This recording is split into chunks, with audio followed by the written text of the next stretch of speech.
ATV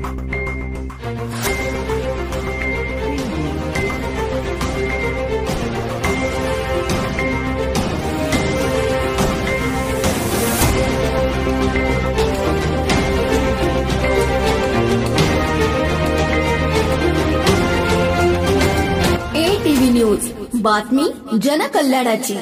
Mahad येथील शेतकऱ्याचा मुलगा बनला BSFचा जवान। गावात आनंदोत्सव साजरा। भारतीय सेनेत दाखल होऊन देशाची सेवा करण्याचे अनेकांचे स्वप्न असते, परंतु शारीरिक चाचणी, आर्थिक पाठबळ, दृढ मानसिकतेअभावी ते पूर्ण होऊ शकत नाही। मात्र या सर्व गोष्टीला छेद देत वसमत तालुक्यातील नहाद सारख्या छोट्याशा गावांतून एका शेतकऱ्याच्या मुलाने ते पूर्ण केले।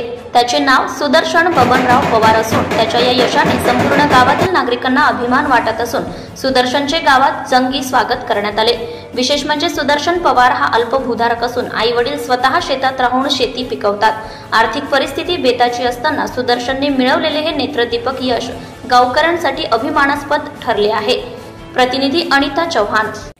नवनवीन बातम्या जाणून घेण्यासाठी ATV न्यूजला लाईक, सबस्क्राईब करायला विसरू नका।